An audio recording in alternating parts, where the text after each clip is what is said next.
Hello, Dr. Fidaili. How are you doing? This is Casey. Very good, thank you. You're doing well? Oh, nice. Thank you so much for joining us today. We'll get started in just another minute or two. Sure. Yep. I think the students are just getting out for lunch and trying to get connected and all of that. And meanwhile, I'll try to squeeze a bite in there. Yes, I just ate my sandwich a few minutes ago. Very good. Well, this is my first time doing this, so bear with me. Wow, it sounds, we're delighted and honored to have you. So, absolutely. Yeah, absolutely.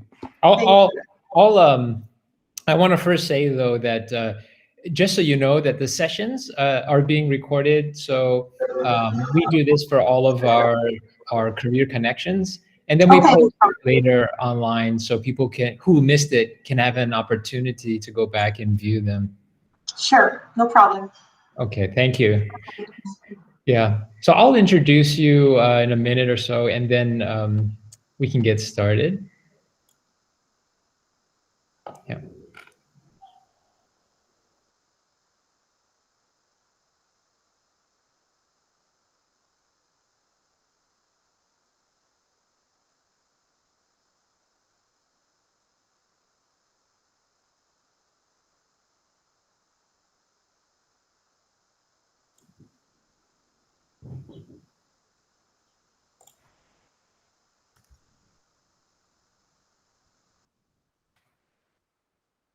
Fundamental underpinnings of the knowledge is strong.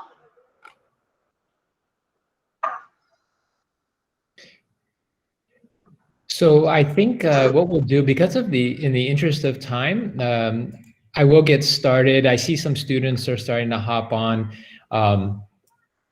And then as they're finishing up their lunches, they'll be joining us. Does that sound okay? Sure, yeah, no problem. Okay, great, thank you. So welcome everyone to this month's Career Connections. We are absolutely honored and delighted to have Dr. Fidaili, who is a Moroccan and US trained physician. She studied here in Morocco, in Missouri, in Massachusetts, holds a medical license in the States as well as here. And a couple of years ago, she created her own pathology practice here in Marrakesh. So an entrepreneur and businesswoman as well. And, here in this Career Connections, we have had, someone from finance, a recent college graduate. We've had someone in media, digital media productions. And in the future, we plan on having someone who works in government offices and all that. So really a wide range of fields and industries for our students to have this rich and wonderful opportunity to have direct contact with professionals in the field. And this month, of course, is in medicine. So again, with no further ado, I would like to introduce Dr. Fadaili. Thank you, Mr. Sato. Well, I'm delighted to have the opportunity to speak to ASM students. First I introduce myself. My name is Amal Fadaili. So I'm a physician. I trained in Casablanca, Morocco. I did my medical school in Casablanca, Morocco for 7 years. And then I had the opportunity to move to the US back in 2003. Once I moved, I was actually undecided whether I was going to pursue a career in medicine or maybe switch to more like business-oriented career. So I was kind of on the verge, and I finally decided to pursue medicine.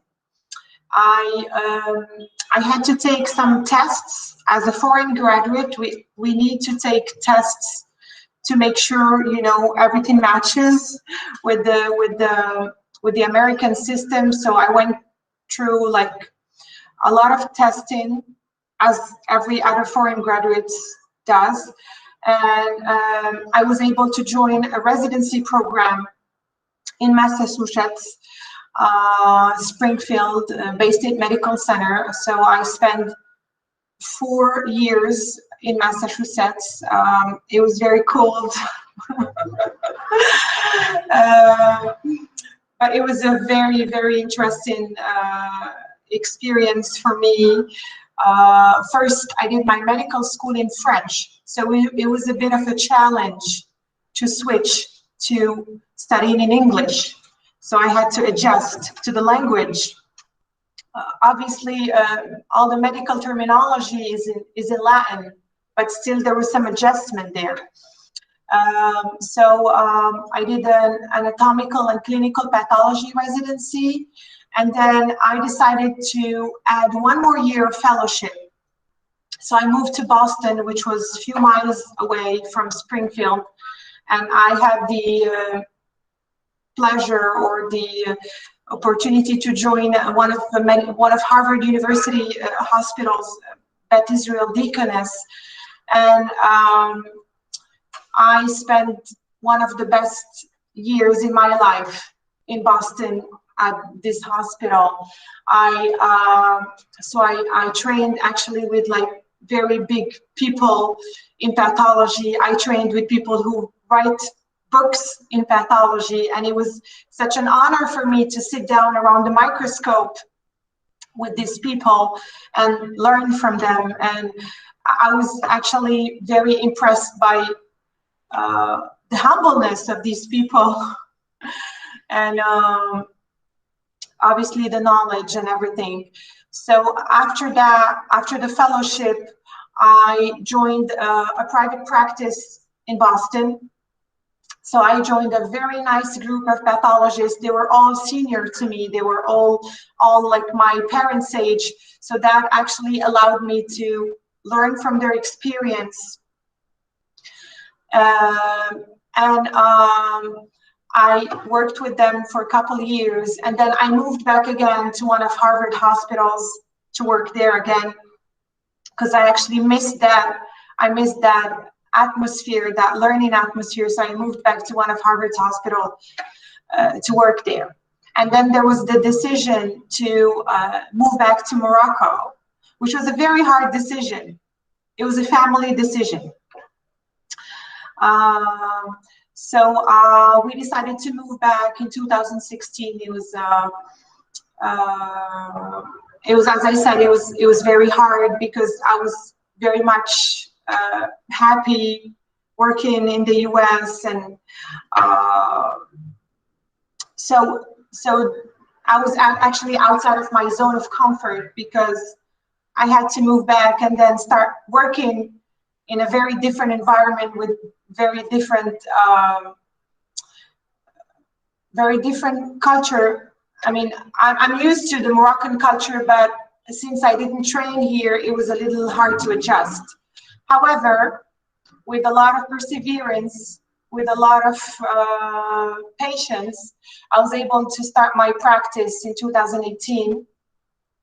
And I think it was the best thing that could have happened to me, because not only I was able to work outside of my zone of comfort, I had to switch the language. I had to start working in French.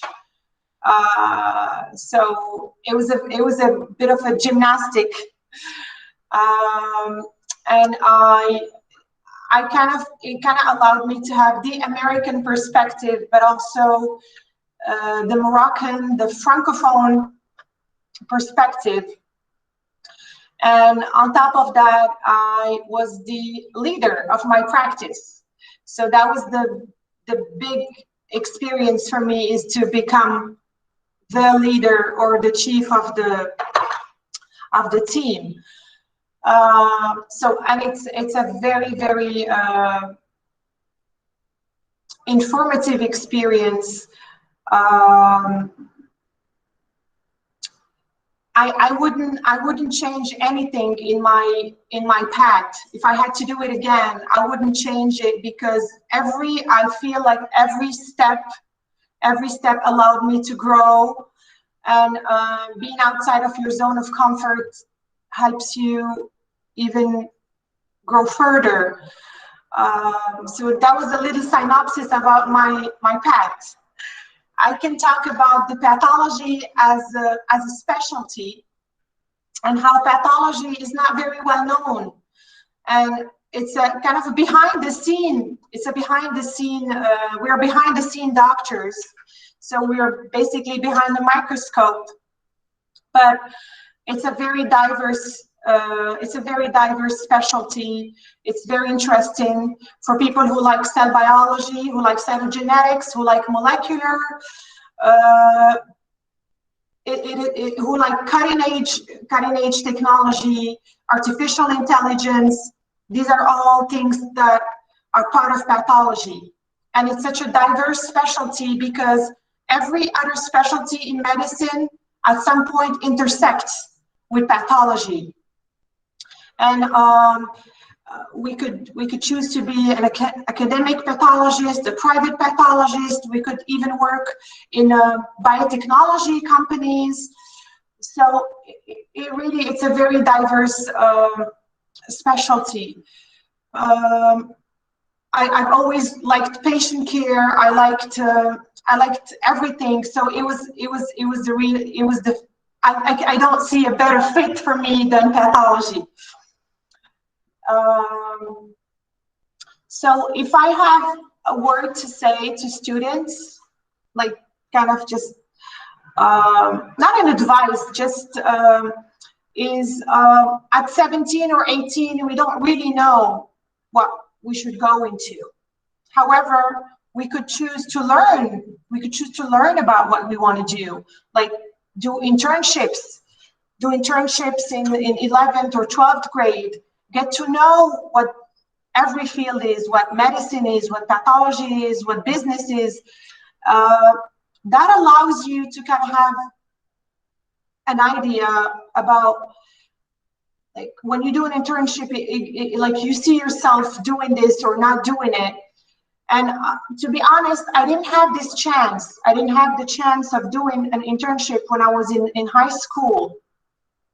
And I always tell myself, if only I knew pathology was there, if only I had someone to talk to me about pathology, I would have been happy to know about it, like from the get-go, because I'm in love with it now.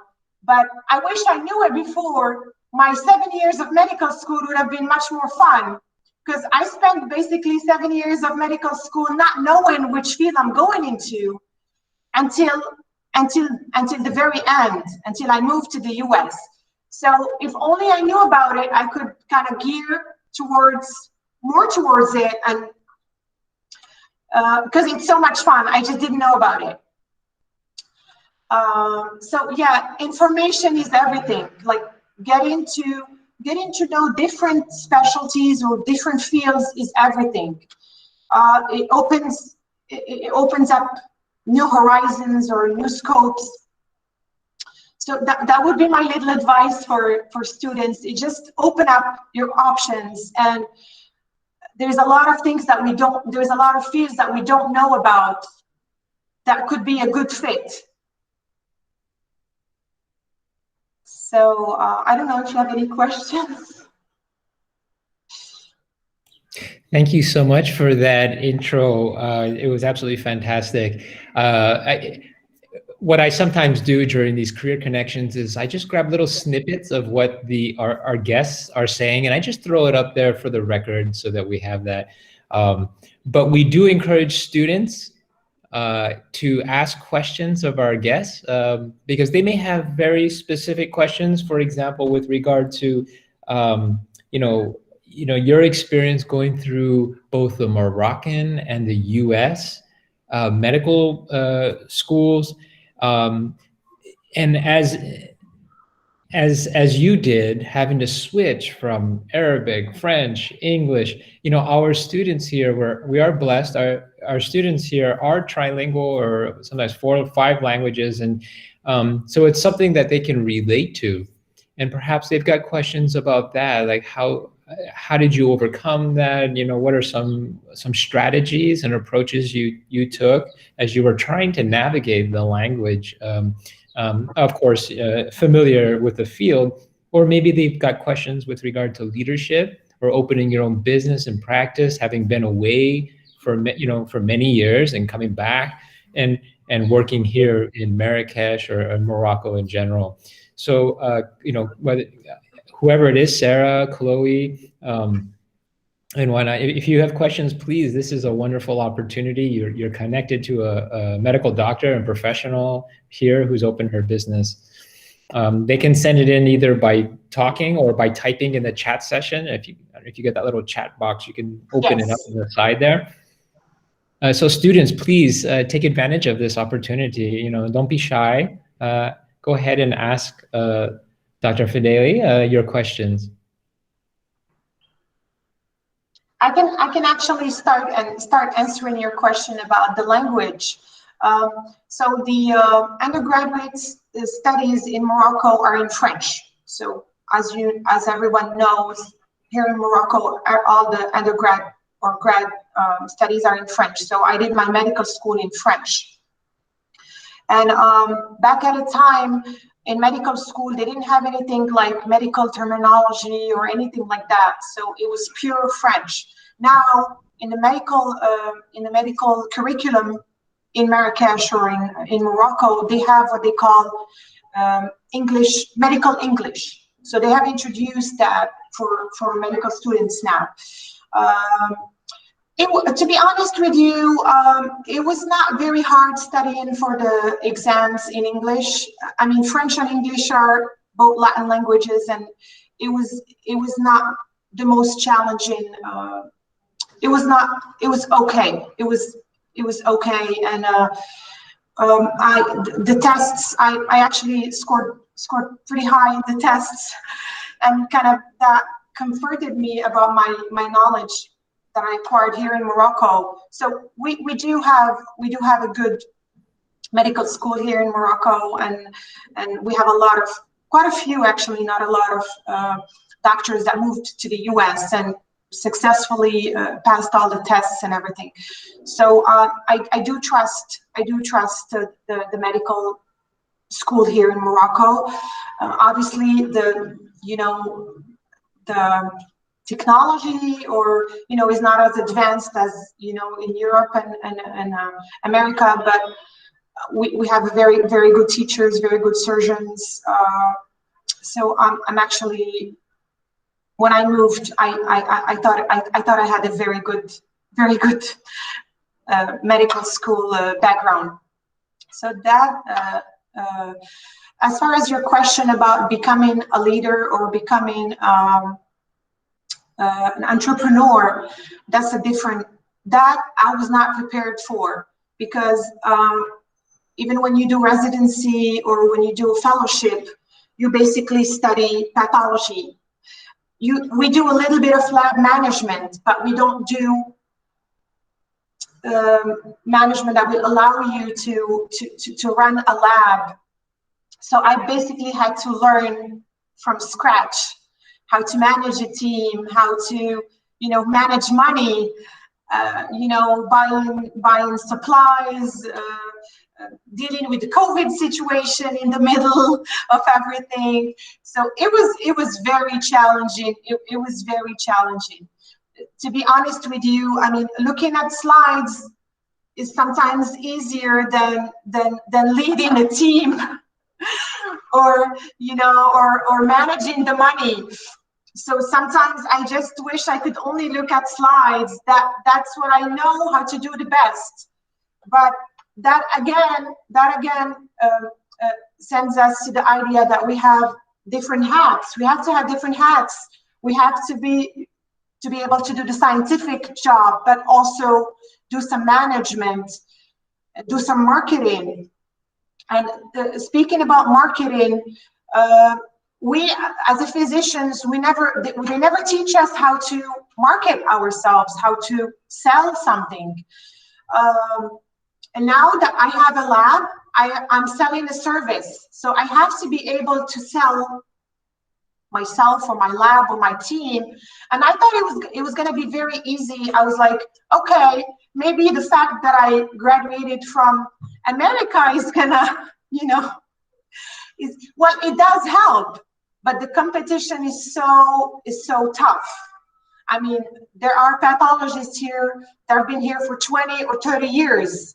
And even coming, from America or from Europe, it was very challenging, and it's still challenging to acquire the market, because the market is saturated. And we have to basically think outside the box. Like, what can I do for the clinician? What can I provide for him to be able to work with me or exclusively with me?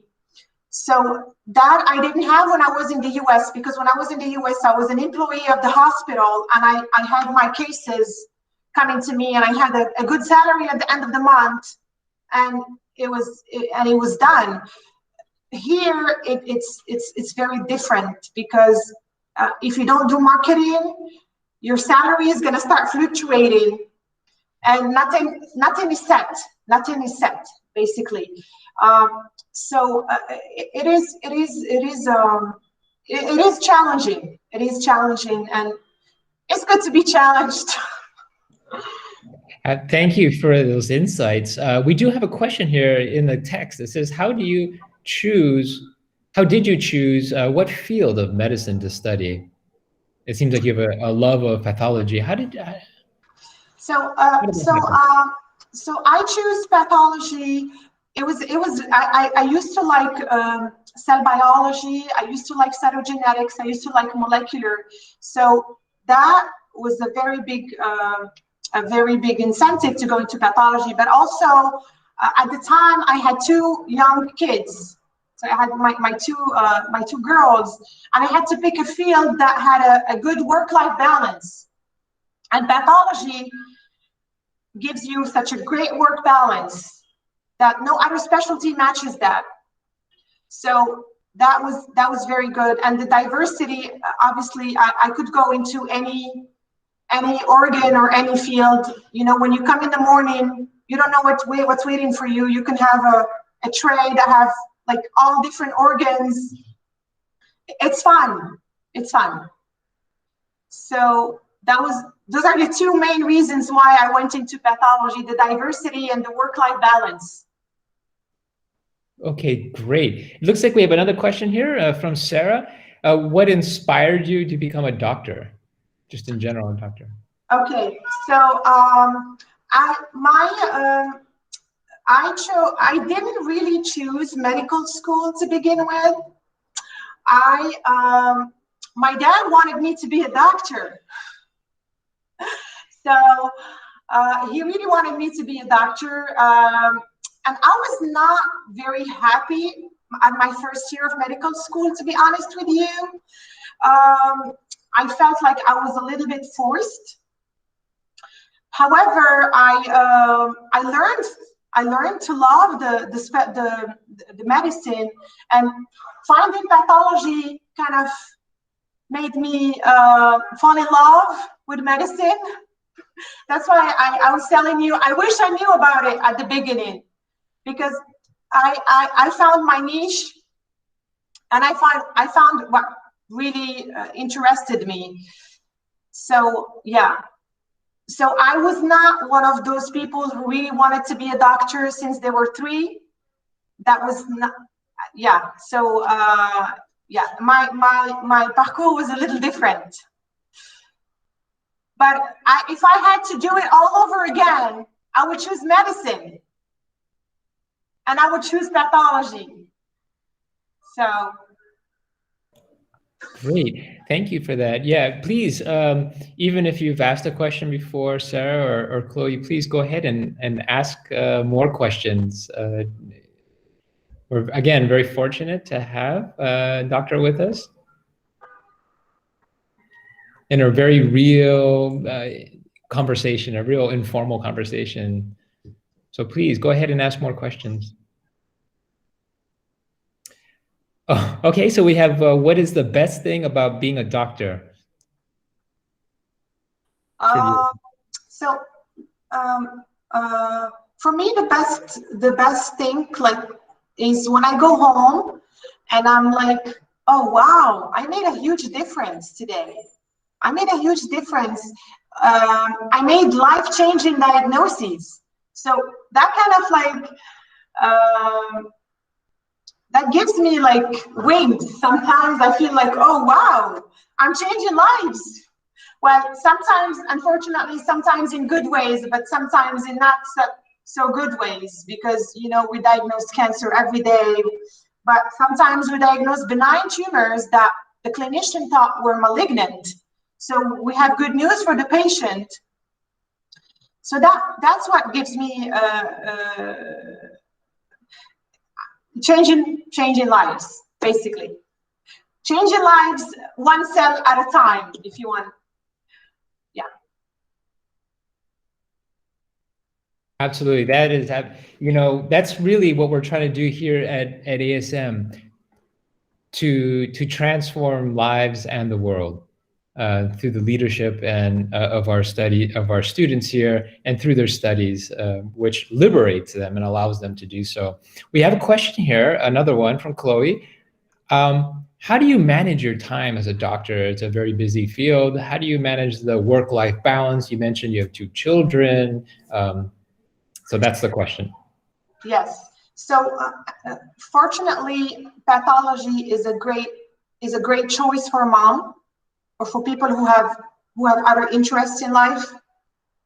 If you compare my schedule to, for example, a surgeon's schedule, they're 2 opposite schedules. I basically, I can have office hours. I can work from 8 to 5. I have few emergencies. We have few emergencies, but they're all during daytime. They're all during daytime. So that's the great thing about pathology. We do have few emergencies, but most of them are during daytime. So it is a great field for people who have a good work-life balance. And I know that the new generation, like talking about my experience, my kids, it's all about work-life balance. So it's all about having time to have fun and having time to do extracurricular activities.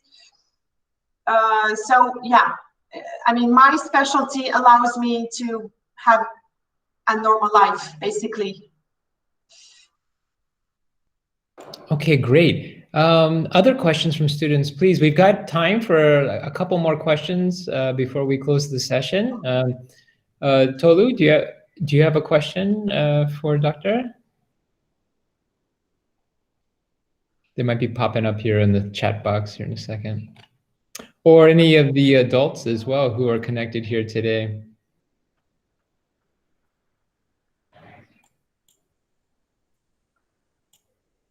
Okay. I'm not seeing anything here, but there's a couple of things just to review. They might add a question as we're talking. I was taking some notes on the side, as I typically do as people talk, and you mentioned some key words that that really resonated, I think, with us as listeners and reflecting on our character traits here. You mentioned a few words that are very important, and I think especially so during COVID-19. One is, working outside your comfort zone. COVID, of course, has challenged us in many different ways, professionally and personally. A second you mentioned was perseverance. It really is, we are all in this together through very challenging times, and you basically underscored one of the key character traits here we're trying to instill in our students on a daily basis. It's at a different level. It's from you and your practice and persevering and trying to, you mentioned marketing and all the business side of the business of your profession and whatnot, but also, of course, changing lives, which gives you wings. These are very important, and I think I'm so happy that you underscored them, because it's not always about the technical skills. It's the other part of it, the soft skills, as people frequently refer to them, and how they are valuable. Yes. Yeah. Well, perseverance is the name of the game. It is the name of the game. When I just started pathology and I started looking at slides under the microscope, it really looked to me like I was looking at a blurry image. And the first few months of my pathology residency, I was brainstorming. I was thinking, this is not for me. How am I gonna come out of with the diagnosis, like, from these few cells? They're like all stuck together, and it took a little over a year for me to start kind of looking at a slide and starting to see things, and it really, in that year, a lot of people drop out from pathology and they go to other specialties, because pathology is kind of it's a very visual, and you have to kind of have like a gallery of images in your brain. And once you build up that gallery of images, then you start to figure out, to do kind of picture matching in your brain. But if you haven't seen enough slides, or if you haven't seen enough cases, then you can't. So there is like a lag time. There's a lag time that you have to allow yourself to struggle. There is a struggling period that's inevitable. There is no way you can jump with that struggling period. It's there. And I think everybody can relate. I mean, there is always a struggling period in any field. There is a time where everything is blurry. But if we choose to kind of, let go and not persevere, then we're going to go to another field and it's going to be blurry again. So I think we have to allow ourselves, we have to persevere. And then if it doesn't work, then we change field. But perseverance is the name of the game in any field, in medicine, in marketing. I remember when I just opened the practice, I used to have a couple clients a day, and I was like, what am I going to do? I just moved from the US. I had a huge salary. I'm here. Nobody knows me. I have few clients a day. How am I gonna survive? But it takes time, it takes perseverance, and it takes work. It takes work, not necessarily slide work, but it takes work. Work on myself, work on my skills other than the microscope, work on my networking skills, work on other skills, soft skills, as you say. So that was a huge learning point when I moved to Morocco, is the networking. Networking is key. And I think networking, people think when you go into medicine, you don't need to network. That is not true, because even in medicine, we need to network. Even as a clinician, we need to network. So people skills are important in every single field. There isn't a single field that does not need people skills. You know, I've got one question. I try to keep my eye on science and technology, and ASM is really trying to become a school of the future. And so one key component of this, as we are all aware, is artificial intelligence. And I've heard that AI really is going to be transformative in many fields. For example, accounting, law, and including medicine, where diagnoses can be done by supercomputers. For example, identifying images. You mentioned a gallery of images. Well, human brain can only hold so many images. When you've got a gajillion images in some Google mainframe computer or whatnot. And I'm curious what the questions or concerns might be as a student today considering a field in pathology or something like that, when you've got computing powers that are doubling every few years. Well, yes, this is a very pertinent question. Well, we do have artificial intelligence now in pathology, and it's been around for many years, because we do have microscopes that look at slides. It's an automated microscope that we look at a slide and will give you a diagnosis. But that diagnosis has to be checked by a pathologist. So if the diagnosis, if let's say the microscope says that there is no tumor cells on the slide, that gets filed and we say there's no tumor cells. However, the microscope, the artificial intelligence doesn't go into the subtleties. Like, let's say there is an atypical cell. I'm talking about a specific a microscope that we use in pap smears. So the artificial intelligence can only go so far. We still need a pathologist, and we still need human input. And sometimes we don't give a diagnosis in a vacuum. We have other elements. We have the behavior of the lesion. How long has the lesion been here? The clinician tells me it looks very aggressive. So a microscope does not incorporate all these elements. A human brain does. So we do work. It is a teamwork. It is artificial intelligence and human intelligence work together. I don't see anytime soon artificial intelligence taking over the field of pathology. That wouldn't be anytime soon, because we need common sense and judgment according to each and every situation would make a cancer diagnosis. And a machine cannot incorporate all these. Well, it could, but not now. I mean, we don't have this right now. Okay, thank you so much. And I do have to apologize. I know you're a busy person, and I think we took you over a few minutes. It's okay. So I think some of the students are dropping off because they have to run to class. Okay. But on behalf of everyone here, I do want to express my deep and sincere gratitude to you for your time and sharing your thoughts and wisdom on your career path here at Career Connections. Thank you so much for your support of ASM and for everything that you do as a parent and for what you do in your practice for all of us here in Marrakesh. Thank you. Thank you. Have a lovely afternoon. You too. You too. Bye. Bye-bye.